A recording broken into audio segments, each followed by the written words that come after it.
I found out where all those disgusting TikTok background games are found, and I had no clue it was on YouTube. Hi, McAllister Toasted DIY, doing a little extra video this week, just talking about the fact that I saw that YouTube had the little game section. It kind of looked like shorts for the longest time, so I always thought it was extra shorts, and that they were just leading with the ads for those awful, awful games you see on TikTok. And I hated it, dude. I had to say there's two games in there. I'm like, well, I'd play you for real, but I just want to talk about it. I spent 30 minutes playing them. Want to just kind of vomit some things I thought about it at you all. If you want to listen to it, feel free. And I'll show videos on screen of these disgusting games so you can watch them too. So why do I call them disgusting games? They are so predatory on children. If you're my age, you probably grew up playing addictinggames.com or Max Games. You know, some of those handcrafted games by people who liked game development. The idea they weren't, going to make a AAA game. They just made a web game and it was a flash game. They were fun. They were like, creative. Some of them were stupid, but they would keep you on the website because they were games for children made by children. Like it was fun because everyone was new and learning and it was stupid and dumb. We all had a good time. And then some of them were extremely high quality for what they were. Others were stupid and dumb, but they were meant to be. And they all brought you to the website in which the website would earn money. Like I get it in the end of the day. That was the goal. But you didn't have to sign up for subscription for any of these game sites at the time. You didn't need an account for most games. They were free. They were fun. And the goal wasn't necessarily to trap you there. It was to provide fun games. And they would make money off the top end. No problem to me with that. But these games on YouTube are disgustingly predatory on children. It's like it is doing everything and teaching them nothing valuable. Not that a game should teach you, but it shouldn't do what they're doing, it feels like. So, like, they give out constant rewards, like little dopamine things like apps do, but they don't tell you why or what. And then it turns out it's just, like, you're being rewarded for no reason, but kid just sees points, right? So, first game is, that little game of the guy running. And that guy running, he's collecting diamonds. Why? There's no point. Like, there's no reason. You can stop. The game's not hard. It's just not even a game. It is just stimulation with input, and it's like grossly successful. Like I found myself entertained regardless of that. And then I do not believe there's any coincidence. Every level is pre-made. You do not make it to the last guy on any of these levels up to the first five. You're hooked at that point. It's a child. They keep thinking, oh my God, I was so close. There's something I can do.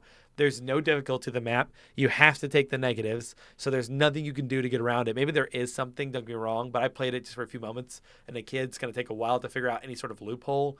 But you literally make it to the last thing and fall down. And I believe that is 100% intentional. They're just trying to get a child to be like, I was almost there. I'm going to keep playing for another few hours so I can get, I don't know how AdSense works on these games, but I think it's gross because the top games are clearly for young kids and to trap them in these games. The styling one is funny. At least it rates based off the matching of the outfit. But there's another one of those styling games like Dress to Impress that is like judging the outfits of women and every shoe is a high heel. And I'm like, that just can't be healthy for a kid. And the State IO game was the only one that I liked, but it also reminded me of a game I played when I was younger on an iPad that was the same thing, but instead of like states and little dots, it was just a black screen. They were like glowing orbs, like the Game of Life looking, and you would send them to other spots. And the whole point was the same thing, take control of all the orbs. It was a fun little iPad game. I enjoyed it. And the States IO one is the only one that doesn't outright disgust me in the sense of it's not like, at least it's a fun game. Like, it's a fun game that you might play. The person who made it probably had fun making it. Maybe they have fun on the other ones too, but they did have some level of entrapment where it was like, good job, you got a gift. And I'm like, you didn't tell me what these gifts are for, but no kid wants to stop before they get the gift because they don't know what it is. What's the gift going to be?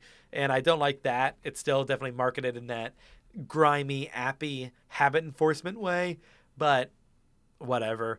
I was just surprised to see some of the games they see on TikTok that I thought were just fake games, like the ones that would say like, download Cookie Baker Master, and it turns out Cookie Baker Master shows you this weird puzzle game, but in reality it's just Bejeweled again. And I never liked that play where it's just like, here's a game, and then our game is not that at all. The app doesn't describe it at all. The video is just a random. But I was just shocked by how many of those TikTok viral, just watch it in the background of a stupid Reddit Am I the Asshole story were on YouTube as playable games. So if you're bored, you want something dumb to do, and you're not a child who will get addicted, go look at the little play-along section on YouTube. It's stupid and it's kind of funny. I hate to give them any sort of credit for, like, go watch it and give them support. But you've probably seen one of those games and thought to yourself, I could do better. And I hate to say it, the game probably is mathematically made so you can't do better unless you're in the high levels or paying money It's just stupid. The games seem to be narrowly made where you can't really win. You just play for nothing. And I don't mean that every game needs to have a grand point. You can play for points, but in Temple Run, you got a high score at the end, right? And these games end with that weird run to get points. You break the barriers to get to the end, and then your reward is fighting that big guy. That'd be cool and all if you had any control. The level ends before you can keep accruing points. So it's not like if I break 10,000, the 10,000 points are either on the table or not. And it wouldn't make much sense to play Blackjack if I told you there's not a single face card in this deck. It'd be a different game. But it's like everyone's waiting for Blackjack. Never going to happen, buddy. So, I don't know. Weird. I'm curious what you all think. I just think it's gross. But I also feel that way about a lot of things like credit cards and whatnot. And I own them. Don't get me wrong. But I just think the system is set up to destroy you in a lot of those things. Maybe I'm going to aluminum hat today, but it's not made to be your friend, and I don't like seeing it when it's grossly used on children, at least on adults. I'm like, well, they made the decision, even though Klarna lets you. I don't think Klarna should let you DoorDash a $3 hot dog, but they allow it. So just any thoughts? Let them down below. Sorry, this is a little ranty. I just played those games for a little bit, and I was like having a funny time laughing at what I found was just utterly dystopian. So thank you all for listening if you did, and otherwise, you'll have a great day. Peace.